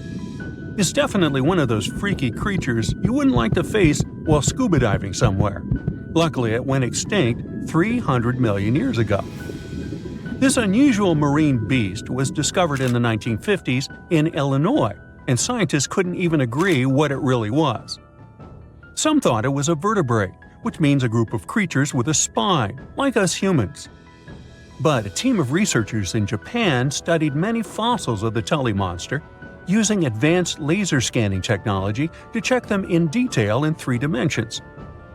There's still a lot they don't know about the Tully monster, but they managed to realize it didn't have any spine at all. Now the next step was to see what type of invertebrate it was. Could it be vertebrate-like, such as a landslide? Or are we talking about something closer to snails and worms? They also discovered the creature had segmentation in the head area that extended from its body, and that's not something bony creatures have. Still, in recent years, some researchers had the idea the Tully beastie could be related to jawless fish, such as lampreys. These fellows belong to the most ancient group of vertebrates, and are not pleasant to see either. In the case of lampreys, we're not talking about extinct animals. They're still out there somewhere, wandering the ocean and scaring other animals, or you, if you see it in the northern and western parts of the Atlantic Ocean where they live. And they've been here really long, even before the dinosaurs. A long time ago, long before humans or I even existed, there were Eurypterids, weird creatures from a group we call arthropods, which includes spiders, insects, and crabs. But Eurypterids were unlike anything you've ever seen before. They had a body shape similar to horseshoe crabs, with many segments that made up their body. Instead of legs, they had special appendages at the front that acted like oars. Some even call them giant scorpions, but most Eurypterids were actually quite small, except for this special one, which was truly enormous. It could grow to a staggering length of about 8 feet. Wow! The next time you see a crab scuttling along the beach or a spider swimming its web, remember, we're lucky we only got mild versions of their ancient relatives, which, by the way, disappeared hundreds of millions of years ago. Whew. Now, some Eurypterids were pretty fierce and fast predators. They would swiftly swim after their prey, chasing them down in the water. Others were more like scavengers, living on the bottom and feeding on whatever they could find along the way. They had a taste for the leftovers, like some sort of cleanup crew of the ancient oceans. Eurypterids loved to spend their time in brackish water environments. It's water with more salinity than fresh water, but still less than seawater. Now imagine you're just floating around and all of a sudden you see this guy. No, it's not some weird tiny spaceship, and you won't see it floating in space, even though that's where it would perfectly fit in, as some weird creature from another planet you'd see in sci-fi movies. You'd actually see it floating in the sea because we're talking about a really small animal with enormous eyes called Dilophosaurus. Each of its eye bulbs was about a quarter of its whole body length. That's what gives it that space look, like it might live on one of the oceans under the surface where we look for life, like Europa, one of Jupiter's moons, or Titan, Saturn's biggest moon. I could easily imagine creatures like Dilophosaurus giving us a warm welcome once we get to Mars, too. Dilophosaurus had great vision. It would keep a keen eye out for any movement in its surroundings. Once it noticed something, it would swiftly launch its spiky appendages forward. At first, these things looked like tools for fixing stuff, but Dilophosaurus actually used them to capture smaller arthropods. The unusual thing is that even though it had such great eyesight, Dilophosaurus still spent most of its time catching prey in brighter waters near the surface. And yet, scientists found its fossils in the rock layers that are more often associated with darker environments, where animals such as deep-sea crinoids and vampire squids reside today. It's confusing. But one of the explanations for this says it's possible these deep-sea creatures actually lived in shallower waters in the past and later ended up in the depths as the geography of our planet changed over time. No one knew what Dilophosaurus really was. It could belong to a group of arthropods, and it seems to me that's where most of the world's weirdest creatures are. Some believe it could be related to mantis shrimp, while others compare it to blind, worm-like crustaceans that live in dark underwater caves. And check out this enormous worm lurking beneath the sandy ocean floor, patiently waiting for its next meal to swim by. These ancient creatures were like stealthy predators, perfectly camouflaged in their sandy lairs. And now, 20 million years later, scientists have found the remains of their hidden hideaways. The burrow they discovered, shaped like the letter L, was found preserved in ancient sediment on the seafloor of Taiwan. It was around 7 feet long and only an inch wide. That's where the ancestors of modern bobbit worms live. Bobbit worms have been around for a long time. They can grow to be a few inches to a whopping 10 feet long. A pretty weird creature dominated the skies at the end of the dinosaur age in North America. We know it as Quetzalcoatlus, and it soared above famous dinosaurs like Tyrannosaurus and Triceratops, showing them who the ultimate ruler of the skies was. Quetzalcoatlus belonged to a group of flying reptiles called pterosaurs. They were some of the biggest flying animals ever known to exist. When you think of Quetzalcoatlus, imagine an animal as tall as a giraffe. These incredible creatures had long necks, small bodies, long legs, and wings that were relatively short compared to their size. The biggest of its kind was really massive and held the title of being the largest flying creature of all time. They had long, pointed skulls, while some also had short crests at the back of their heads. And for a long time, researchers were confused about how these giant pterosaurs hunted for food. At first, some even believed that Quetzalcoatlus and its relatives were like giant vultures that scavenged the remains they would find around. They drew such a conclusion because Quetzalcoatlus fossils were found inland, away from the coast where other big pterosaurs were found, such as the crested pteranodon. Plus, many thought these fellas were skilled at skimming, which means lurking over freshwater systems and catching fish. But it appears these massive animals were actually predators with excellent hunting skills. The exact technique they used to catch their prey remains a mystery, though. Now here's another cool discovery, a specific fossil as the oldest evidence of muscle tissue ever found. This fossil belongs to a group of animals that includes modern creatures such as jellyfish, corals, and sea anemones. And it looks so cool and unique, right? It has bundles of fibers arranged in a four-fold symmetrical pattern, similar to what we see in Nedardians today. This arrangement is different from any other fossil from that period. Now, this fossil may look weird, but it helps us understand the evolution of muscle tissue in animals. They, well, all of us actually, got new options for discovering different feeding strategies and generally new things to do thanks to muscles. And it's not like scientists usually get to study fossilized muscles. It's more that they learn about that based on how animals feed, reproduce, move, and do other things. So this cool fossil suggests animals may have had an earlier origin than we used to believe. Now here's something. Baltic amber is one of the most common resins found in the world. The reason for this is that due to the vast forests of pine, their numerous deposits are so common, they provide wonderful treasures from long ago. Ants are especially common in the Baltic amber, which comes from pine trees. Its resin is rich in sugar, so the ants often live amongst the trees, close to the easy source of food. One block found in East Germany has preserved one ant that is estimated to be about 48 million years old. Think of the birthday cake. But what makes this find interesting is another animal inside the amber. It's a mite, notorious hunters in the insect world, capable of traveling at great speed. These guys quickly latch onto their hosts, sucking them dry. They're also capable of destroying entire hives in one go. And within this piece of amber, the amber provides a display of their final struggle. In Southeast Asia, feathers belonging to something unique have been found from 80 million years ago. They were captured in resin during the Cretaceous period, a peak time for dinosaurs. The many feathers inside are from the Coelurosaur. It looks like a dinosaur, but this animal is more related to birds. Other feathers like this have been found in resin. They belong to avian and other non-flying dinosaurs.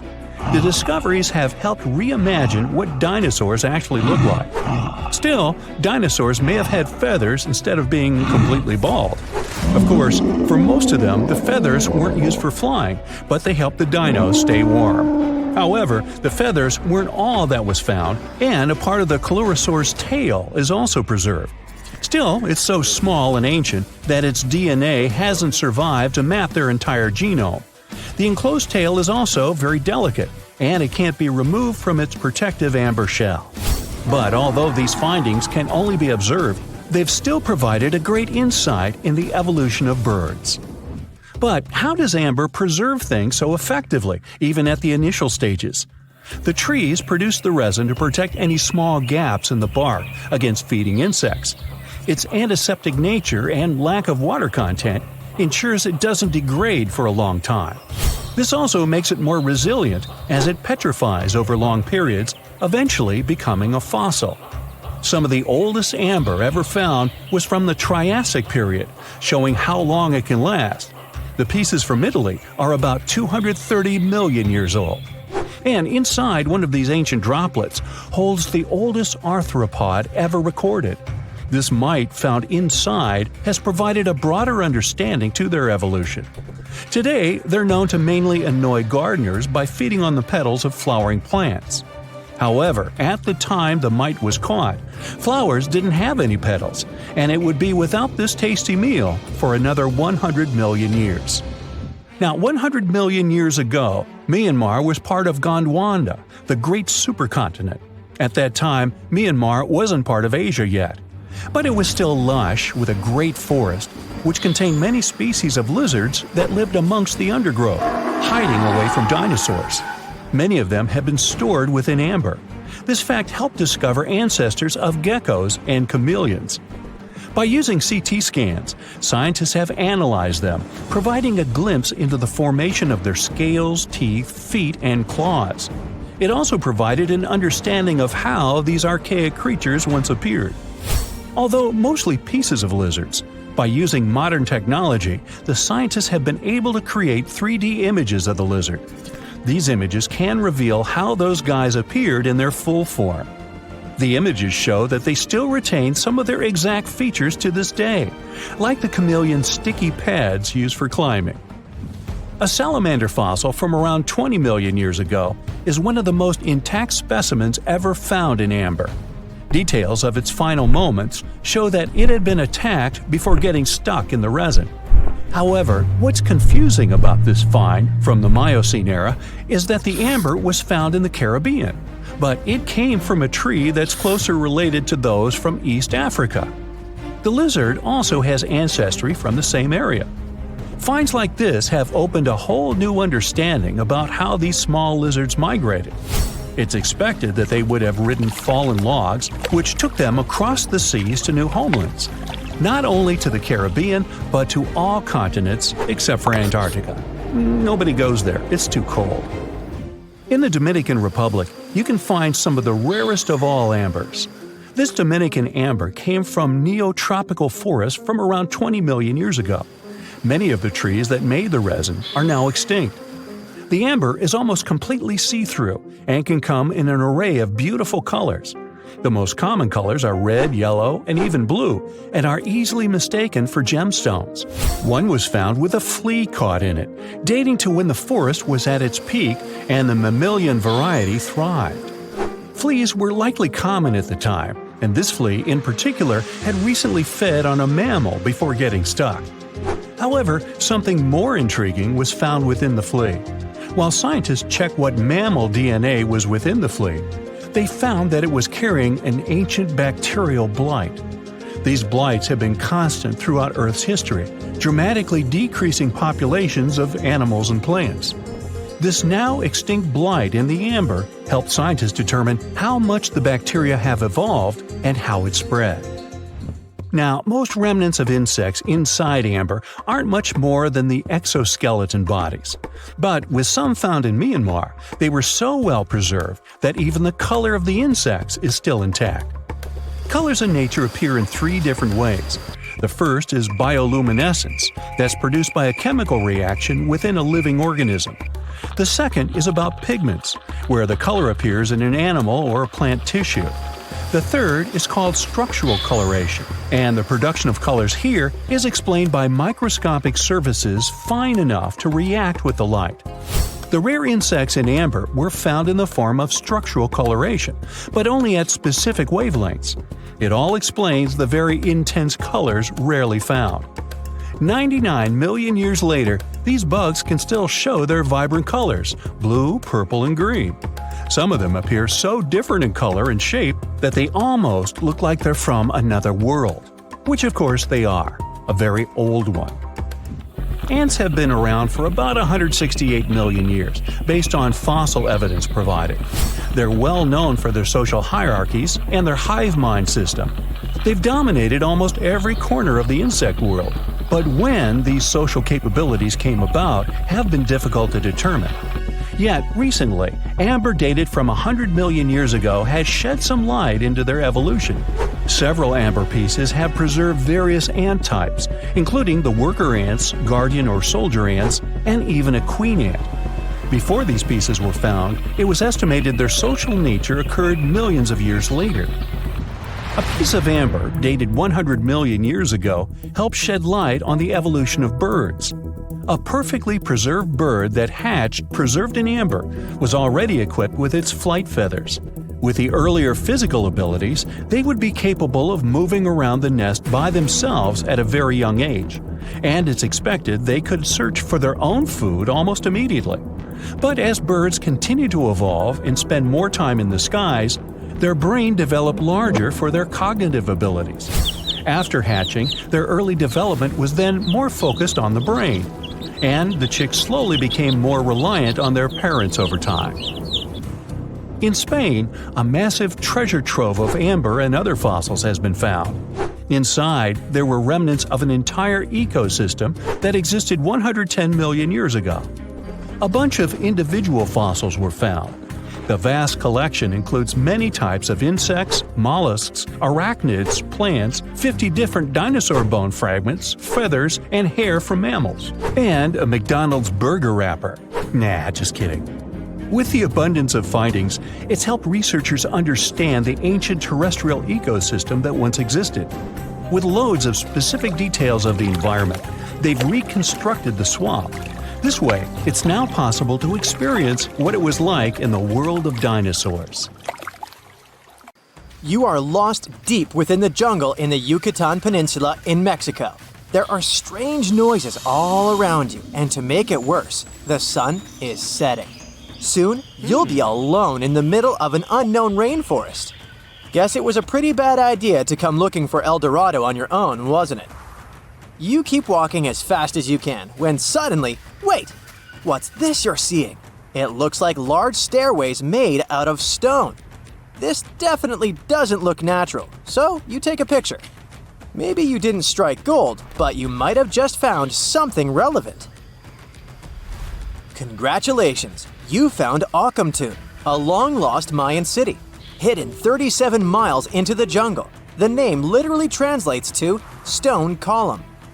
Stone was probably in at the time, so these guys used a lot of it to build their pyramids, houses, and even ball courts. If you ever thought that Europeans invented ball games, think twice. Mayans loved to play ball games for recreational purposes. Akamtun is part of a series of other long-lost Mayan cities that are being discovered with the help of new technology nowadays. We'll talk more about the other ones in a jiffy. Perhaps the biggest surprise of this one is that it was surrounded by wetlands, which is why the city was built on high ground. The city was monumental, covering an area of over 120 acres. That would be as big as 90 football fields right next to each other. Scientists have found proof that Akamtun had pyramids of up to 49 feet high, and that it was likely an important social hub between 250 and 1000 CE. This is definitely a game changer. But lost Mayan cities began to be unearthed in the 19th century. Modern technologies, such as LiDAR imaging, help archaeologists see through dense canopies of the forests. This means that people don't really have to risk getting lost in the tropical jungle like you did at the beginning of this video. LiDAR works sort of like an X-ray. It sends out laser beams that can detect any signs of ruins or ancient constructions. According to space archaeologist Sarah Parchak, satellite imagery has been a key player in discovering ancient cities in South America, Egypt, and other places. Sarah herself spends most of her days scouring images for any signs of where there could have been cities long ago. She says that more often than not, what happens is that ruins are covered by vegetation, soil, or sand, which makes them super tricky to find. But thanks to these awesome tools, scientists also made the huge discovery of ancient Mayan causeways, which spread throughout old Mayan territories. I mean, take a look at these roadways. You'd expect to see ruins like this in places such as Portugal, England, or the United States. I'm talking about 130 feet wide roads painted white to help travelers journey through the nighttime. Scientists recently unearthed a 110-mile network of roads such as these, and they think this dates back to before the first registered Mayan highways we've known so far. These roadways, which sometimes ran over the swampy ground and were even elevated at times, are being called the world's first superhighways. Even if there is no registry of animal-powered vehicles, it's believed that the Maya used them to travel around a network of possible 964 settlements. They were built like a huge spiderweb, and from what archaeologists have gathered, this huge system of roads worked to connect a big system of economic and social interactions between Mayan cities. This completely debunks the traditional idea that the Mayan pre-classic period, which dates back to 2000 BCE, was made of small, tribal settlements. Imagine the manpower and engineering ability you need to muster to build something close to these white highways. Scientists believe that these causeways were built pretty much the same way as the Mayans built their pyramids, with a mixture of mud and quarry stone. Oh, and using several layers of limestone to make them white. That's pretty cool, right? But let's take a few steps back for a moment to get some context. The Mayans were one of the biggest pre-Columbian civilizations living in the Americas. Until now, experts believe that at its apex, the Mayan civilization consisted of over 40 cities with a population of millions of people. That's a lot of folks. Their civilization spanned Mexico's Yucatan Peninsula, Guatemala, and Belize. And they survived mainly on agriculture. The thing is, the Yucatan Peninsula was an extremely difficult place to grow crops. So the Mayans had to develop a complex irrigation system in most of their cities. They built a series of ceremonial buildings, pyramids, and plazas. The Mayans might have been keen pyramid builders, but they also developed an advanced astronomical system. With whatever ancient technology they had, they were able to predict the exact location of planets such as Venus and Mars, as well as the exact dates of eclipses. If you've ever seen examples of ancient Mayan cities, this is Tikal. Located at the heart of the Guatemalan jungle, Tikal is believed to have been the capital of the ancient Mayan conquest state. At its height, it was comparable in importance to cities such as London or New York in today's world. It's composed of a series of complex monuments. The North Acropolis is one of Tikal's most ancient complexes of monuments. Built solely by human hands around 350 BCE, it served as the resting place of kings and chiefs. Its monuments are up to 200 feet high. Back in the day, the step pyramid temples were painted a beautiful red. Mayans loved that color. Today, of course, you'll only see the limestone. Then there's Chichen Itza. It's got one of the best preserved pyramids on Earth to date. Located in Mexico's Yucatan state, this Mayan city is well over 1,500 years old. At its peak, it was home to 35,000 people. The site covers 4 square miles of land. The highlight is El Castillo, a tremendous step-like temple standing 80 feet above ground. Its most peculiar feature is that it has 91 steps up each of its 4 sides, including the upper platform, which makes for 365 steps, the same number of days as the solar year. You can see that these folks were a pretty big deal, huh? That's why nobody can really understand what happened to them. There's a big lack of evidence on the decline of this almighty empire. What could have been the cause of their demise? Was it a drought? New research in 2017 did bring some new discoveries into the mix. Using data from a site at Ceibal, located at southwest of Tikal, scientists analyzed radiocarbon data from ceramics and archaeological excavations to extract new information about the unexpected demise of this great civilization. The information shows that instead of a sudden collapse, the Mayans most likely fell in waves of social instability and political crises. These events are believed to have deteriorated Mayan city centers and began causing the dispersion of the Mayan population. It's hard to pinpoint the exact causes, though. But hey, recent discoveries are shedding a big light on humanity's past. Not only about the Mayan Empire, but about other long-lost civilizations of South America. A major recent discovery in Brazil was done using satellite imaging technology and is also shocking scientists. Some images from near the Xingu River, also in the Amazon, suggest that cities of millions of people might have existed inside the jungle, way before our modern civilization ever existed. I mean, if this doesn't shock you, I don't know what will. Satellite imagery also detected a network of trenches dating back to 200 and 1200 CE in the Bolivian Amazon forest. These proofs suggest settlements that could have supported around 60,000 people right in the middle of the Amazon forest. When researchers from the University of Florida went on ground to check the satellite information, they were shocked to find several mounds that were accompanied by ditches and geoglyphs. Archaeologists also found remnants of carefully designed walls centered around plazas, much like the type of construction done by the ancient Mayans. A piece of whale rib has recently been found in a North Carolina mine.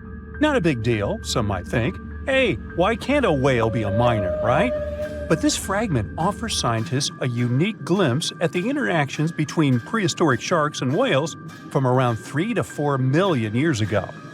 The thing is, 3 tooth marks embellish the rib. That means that the whale was once badly bitten by an animal with a super powerful jaw. Judging by the spacing between the tooth marks, and it reaches almost 2.5 inches. This animal could be a mega-toothed shark. I'm talking about the megalodon. Or it could be a different shark species which was around at that time. The curvature of the shark's jaw shows that the animal was relatively small, between 13 and 20 feet long. Yeah, small. As for the whale, it seems to be the ancestor of a great blue or humpback whale. Researchers are amazed. You don't usually expect to find evidence of animal interaction and behavior preserved in the fossil record.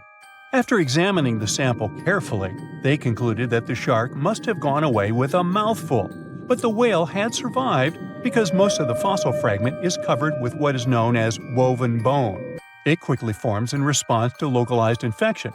Such bone isn't particularly strong, and later the body remodels it into compact bone tissue.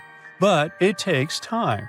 The presence of this bone means that the healing was incomplete and the whale passed away 2 to 6 weeks after the unfortunate encounter. On the other hand, its demise could have been unrelated to the infection and injury. Only a handful of fossils show such kinds of interactions between ancient animals. You can often find bite marks on fossils indicating where the animal passed away and its carcass was scavenged. But this fossil is one of a few examples that not only show a wound inflicted by another animal, but also demonstrate that the prey survived. All fossils are exciting for paleontologists. Yes, they need to get out more. But some might look terrifying to regular people. For example, look at this picture of tentacle arms and octagonal-shaped heads. When it first appeared in mass media, internet users claimed that it was some ancient organism that had come from space. Others thought the story was fake, but in fact, both the picture and the fossil are real. The fossil is known as a mortality plate, a fossilized representation of a mass extinction event of one or several species. The fossil actually contains more than a dozen specimens of a type of marine organism called a crinoid. Despite their looks, crinoids were not plants but marine animals. This particular species lived deep underwater on the seafloor. Crinoids were related to starfish, sea urchins, and brittle stars. These creatures could attach themselves to the seafloor with stalks made up of flexible porous discs connected by soft tissue. The stalks were hollow, and that's where the animal's nervous system was located. Crinoids absorbed oxygen through thin-walled tube feet. The creatures usually reached the length of more than 8 inches and had 5 arms lined with leathery-looking tentacle-like structures. They fed on plankton and sloughed off organic material. Now, even though these fossil finds seem to be super exciting, few creatures in the fossil record confuse scientists as much as the Tully monster. This curious sea creature sported a toothy, trunk-like snout and eyes splayed out on a rigid rod. But the most bizarre thing? It has been impossible to classify. Researchers have been considering a variety of organisms, for example, segmented worms, swimming slugs, and primitive eel-like creatures, since the monster was discovered in 1966. Recently, they have even tried to connect it to some species of jawless fish with a backbone-like structure. A team of scientists from Japan has used high-resolution laser scanners to examine the anatomy of Tully monster fossils in 3D. They concluded that the enigmatic fossil might be an invertebrate after all, and still, the true identity of the creature remains elusive.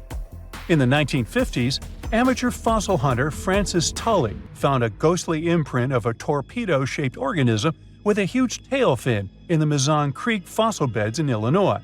Tully had never seen anything similar to the torpedo structure. He took his find to Chicago's Field Museum of Natural History. Paleontologists working there were baffled as well. Since then, scientists haven't been able to determine where the creature fits on the phylogenetic family tree, or where they should spend Thanksgiving. In 1741, an explorer and captain named Vitus Johansen Bering led an expedition to map the coast of Alaska. The ship he was on got shipwrecked on what later became known as Bering Island, and they got hungry. Half the crew survived thanks to the discovery of an extremely large sea cow. With the meat of these animals nourishing them, the sailors managed to build a small ship from the wreckage and return home. On their way back, a scientist who was among them spent his time documenting the animals and plants they had found. The sea cow was particularly interesting because without it, the crew wouldn't have survived. These animals were more than 26 feet long and weighed around 10 tons. All sea cows are member of the order Sirenia, marine mammals more closely related to elephants than cows. The scientists described them as having black skin, a small head, and stubby forelimbs. Those sea cows floated on the water's surface, munching on kelp. After the information about these animals became widespread, sea otter fur trading expeditions made use of that convenient depot en route. Sea cows were docile and could be easily hunted. Long story short, within 27 years after the scientists mentioned those animals, they were driven to extinction. But it's not the saddest part. The fossil record reveals a much deeper and darker history. Fossils of sea cows have been discovered all over the world, from Japan to Mexico. It means that the animal once thrived in the vast kelp beds around the entire North Pacific Rim. That small population discovered by the expedition was probably the last remains of a once much larger and way healthier population. More likely, Aboriginal hunting had already reduced the numbers of these animals to near extinction levels, and the final blow came from Western hunters. The living close relatives of those ancient sea cows are rarely hunted today. Still, they're under threat of extinction themselves. To some, this amazing fossil might look a bit disturbing. Slaves' lentils are fossils that belong to animals called nummelites. They lived and thrived in a warm, shallow sea covering part of Egypt around 40 million years ago. The name nummelites hints at the fact that larger specimens resemble coins, and in Egyptian folklore, they're even referred to as angel's money. These creatures have a simple, single-celled structure, which contrasts with their super intricate skeleton. Look at this series of spiral overlapping whorls. Each whorl is divided into countless tiny chambers. Nummelites can grow to be 4 inches in diameter, and still, they are the fossils of single-celled animals related to amoeba. How and why did they grow to be so large? The reason could be their symbiotic relationships with other smaller organisms. In the case of modern species, such symbionts are tiny golden-brown single-celled algae called diatoms. The shells of nummelites are relatively transparent, and since they're flat, there's a large surface area for the light needed for the diatoms to photosynthesize.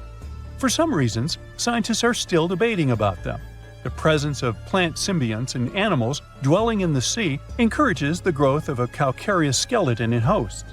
So, the gigantic size of the nummelites in Egypt could be due to their close relationship with symbiotic diatoms. Does that make sense?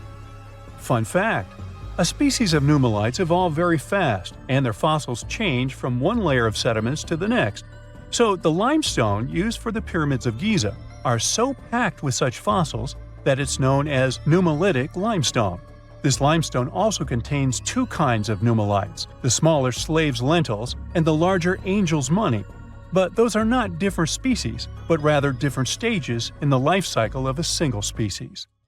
One of the most unexplored and mysterious places on Earth is located in plain sight. It's one of the most majestic monuments of humankind.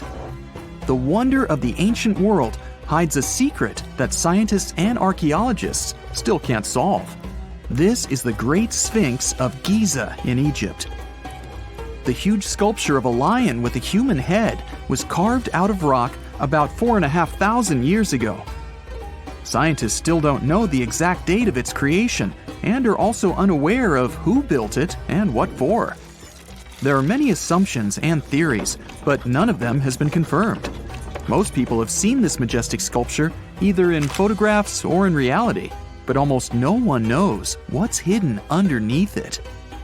The statue of the Sphinx was carved from a single piece of limestone. It was painted. The remains of color pigment on the surface prove this. In the distant past, the Sphinx looked much brighter and more colorful than what we see now. But even after thousands of years, its greatness hasn't diminished. And by the way, Sphinx is not the real name. It was invented by the Greeks about 100 years or more after its creation. Initially, the Egyptians called the statue Hor-em-Akhet.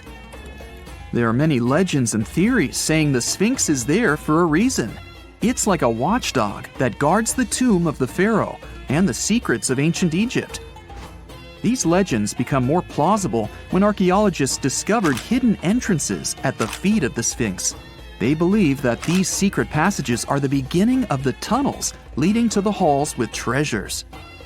You can find a lot of stories on the internet that claim the Sphinx hides the Hall of Records, a repository filled with ancient and secret knowledge. One of the main artifacts of this repository is supposed to be the records of the ancient mythical state of Atlantis. According to legends, the entire library from this city was moved under the Sphinx. The entrance to this library must be located next to the Sphinx's right paw. Many archaeologists tried to find this entrance, but came away empty-handed. Also, there are many images with detailed diagrams of the underground city that consists of a network of tunnels and chambers under the Sphinx. Someone says there are structures as tall as 12-story buildings hiding underground, but there's no evidence of this. Archaeologists, even after millennia, continue to explore the mysterious sculpture. At the same time, many Egyptians don't want to learn more about the Sphinx. They're terrified of awakening something supernatural. In 1998, scientists discovered tunnels leading to empty caves under the Sphinx. They found evidence of earlier excavations there. It's quite possible that someone managed to find the treasures and take them away. Some people believe Egyptians found some kind of artifact under the Sphinx that has the power of unknown advanced technologies.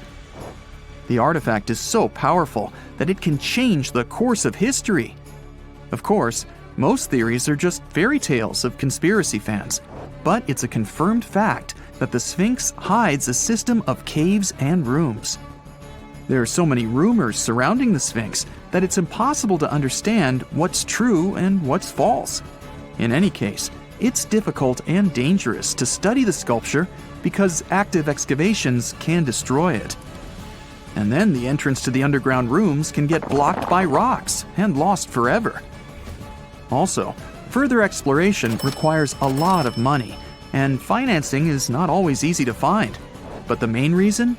It's too risky. There's no guarantee that people will be able to get out of the underground labyrinths. For these reasons, scientists and archaeologists have been exploring this majestic structure for so long. Another famous architectural monument with a secret is Mount Rushmore in South Dakota.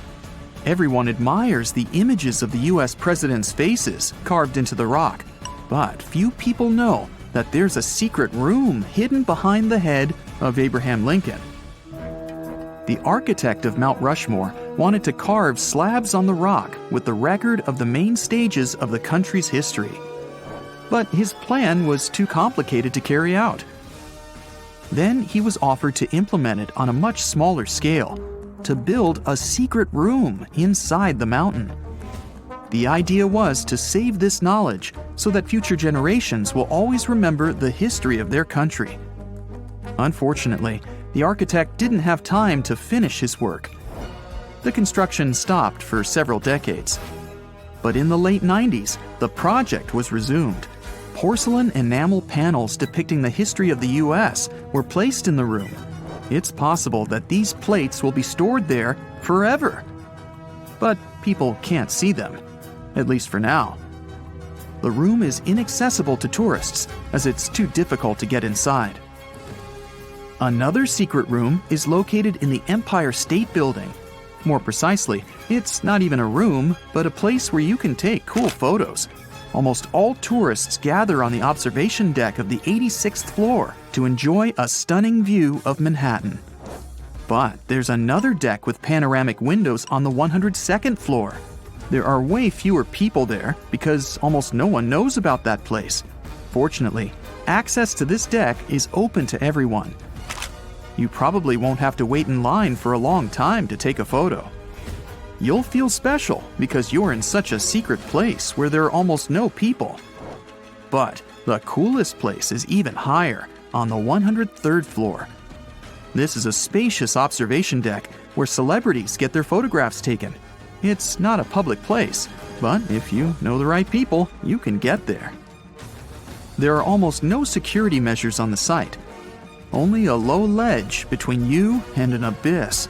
That's why crowds of people are forbidden from coming here. It's not so easy to get there, and you're unlikely to succeed without a guide. First, you need to choose the right elevator that will take you there. Then you'll go through several engineering rooms filled with pipes, electrical panels, and other technical stuff. The final part of your way is a set of stairs inside a tiny corridor. And here you are, at the top of New York. Now we're in Paris. See the Eiffel Tower? Inside it, there are restaurants and observation decks. But if you try hard, you can find a secret apartment. Now it's a museum, but it was built so that people could live in it. The architect of the tower, Gustav Eiffel, created this apartment in 1889 for himself. It's almost at the very top of the Eiffel Tower. Imagine what a beautiful view he observed every day. He was the first and only tenant. No one else could gain access to this place. When the architect passed away, the apartment remained empty for a long time. Only recently, they restored it and turned it into a museum. Inside, the epoch of the last century is recreated. They even put wax figures of Gustav Eiffel, his daughter, and the American inventor Thomas Edison inside the room. This place is filled with an endless stream of passengers, office workers running late, visitors from other cities, noise, and train whistles. At Grand Central Station in New York, among all these sounds, you can hear the sound of a ball hitting a racket, if you're in the right place. A real tennis court is hidden inside New York Central Station. It belongs to a tennis club that arranges corporate games for employees of many companies. The club was opened in the 60s. Now we're moving to London, Charing Cross Road. It isn't easy to find one secret place here. To do this, you need to look carefully at your feet. Do you see these sewer grates in the asphalt? Inside them, you can notice two signs with the name Little Compton Street. Yeah, there's another street right below you. It disappeared from all maps at the end of the 19th century. Charing Cross Road was built over it. The identification signs that you see are part of old engineering tunnels. There's another interesting place in London. It's located in the southeast corner of Trafalgar Square. At first glance, it looks like a thick lamppost, but there are too many tourists walking around. You come closer and realize that one person can easily fit inside the post. The lamppost belongs not to an electrician, but to a police officer. Yeah, this is the smallest police station in the world. It was built in the 1930s and used as a watch post. Officers had to sit there one by one and watch Trafalgar Square. That always attracted a lot of pickpockets and all kinds of other criminals. The legend goes that a dwarf named Fafnir was famous for his strength and courage. Because of his qualities, he was tasked with protecting their kingdom. Dwarves were known to gather a lot of wealth, so a bit of added security was a must. I mean, they lived in a house made from gold and precious gems. But Fafnir also had another special talent. He was able to shapeshift. Tricked by Loki, the Norse spirit of mischief, Fafnir was taken over by his greed and the shine of his father's treasure. He decided he did not want to share any of it, not even with his father or his brothers. He stole it and ran away all by himself to a place he'd be hard to find, the middle of the desert. To protect his wealth, Fafnir transformed into a huge dragon. His new appearance looked like a huge snake, powerful and scary. His magical powers did not end there, though. Because the dragon couldn't fly, he also spread poison all around his new home, so no one had a chance to survive if they wanted to take his gold away. Fafnir was soon defeated by a young hero named Sigurd. The legend of Fafnir tries to explain why family is more important than greed. It also shows the many magical powers dragons possess. But the most interesting part is that it's quite a good example of how dragons came to be in our tales. But hey, this is just one of the many stories mentioning dragons. Just switch on your TV or peek into any bookstore, and you'll surely stumble upon dragons somewhere. Variations of dragon-like creatures have been described in stories from all over the world, from Asia to Northern Europe. Most of these creatures are depicted with reptile-like bodies, wings, and claws. And the scariest trait of them all, they can breathe fire out of their mouths. The name of these creatures comes from the Latin word draconum, which translates to huge serpent. But let's take a trip down memory lane to see how it all started. An Asian historian, for example, discovered some fossils back in the 4th century BCE and decided that he'd stumbled upon dragons. It's easy to understand why he got so confused if you look at a fossilized stegosaurus. It was 30 feet long, 14 feet tall, and covered in armored plates and spikes. The Nile crocodile might have gotten mistaken for a dragon too. It still exists today and lives in sub-Saharan Africa. But it may have been more popular in ancient times. When reaching maturity, Nile crocodiles can grow up to 18 feet long. But that's not all. It can even walk with its body off the ground, and some were even pictured standing on their 2 back legs. Goannas are dragon-like lizards that live in Australia. Large as they are, they also have razor-sharp teeth and claws, and are also known to even produce venom. It's easy to see why goannas may be the source for the Australian version of dragons.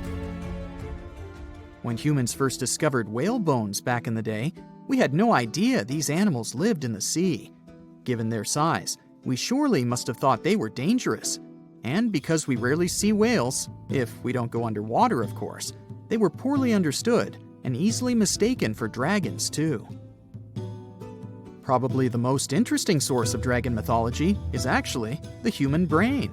In a book called An Instinct for Dragons, there was a theory which claimed that dragons existed in almost all ancient cultures because we had evolved to fear large predators to survive. We aren't the only mammals to do this. Monkeys have an innate fear of snakes and large cats too, for example.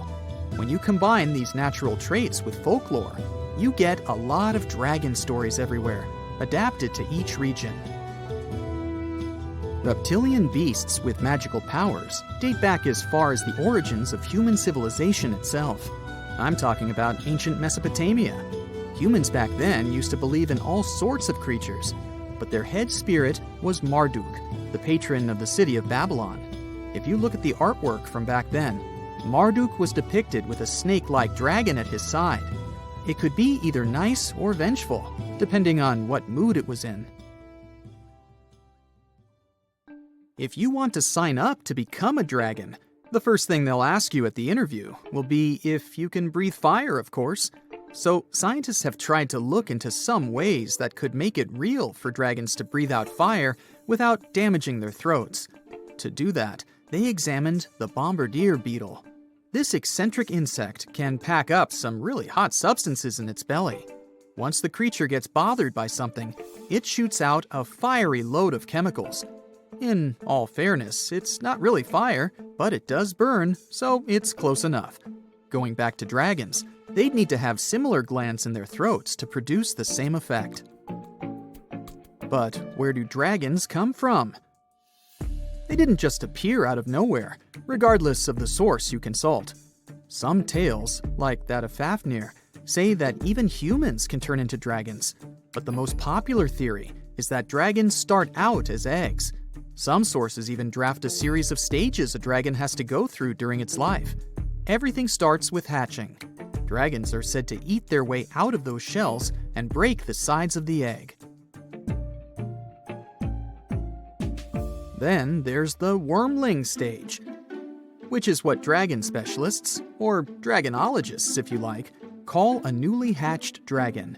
It's still small and weak, but don't worry, it can take care of itself pretty well. The rest of a dragon's life stages are pretty self-explanatory. There are grown-up dragons, then ancient ones. A dragon's life ends when it reaches the twilight stage. Some sources claim dragons never stopped growing. Others even say they never reach the end of their lives. They just pass on to another type of spiritual existence. Dragons are known to be the symbol of a lot of different things. But that all depends on their origin. In some regions of Asia, they are known to bring luck, power, and wealth. To become a powerful warrior in Britain, you'd need to first defeat a dragon. That's why you often see them on flags. The flag of Wales, for example, has a large red dragon on a green and white background. Western stories aren't as nice to dragons. They are often seen as evil and vengeful. Another myth associated with dragons is that they love gold and precious stones. This greedy side of their temperament seems to date back to ancient Greece, where dragons were tasked with guarding treasures. Some of these guarding dragons were seen in such tales as The Hobbit and in the Harry Potter series. As for dragons' magical abilities, they also vary a lot. Some were said to have blood with supernatural properties. Some were rumored to be able to speak. Others were famous for their wisdom. A lot of dragons in ancient literature could fly or shapeshift, even into humans. Some real-life creatures got their names thanks to bearing a resemblance to dragons, like the dragonfly that has more than 5,000 subspecies we know about. It got its name from folklore tales, as Europeans in the Middle Ages saw it as an evil insect. Dragonflies were accused of some really nasty things, like biting people's eyes and mouths. But the creature that resembles mythical dragons most is a reptile called the flying dragon. They're seen in wooded areas of Southeast Asia. They don't really have wings per se, but parts of their ribs are elongated to support some extra skin that allows them to leap through the air between trees. Those wings are also brightly colored and contrast with their brown bodies.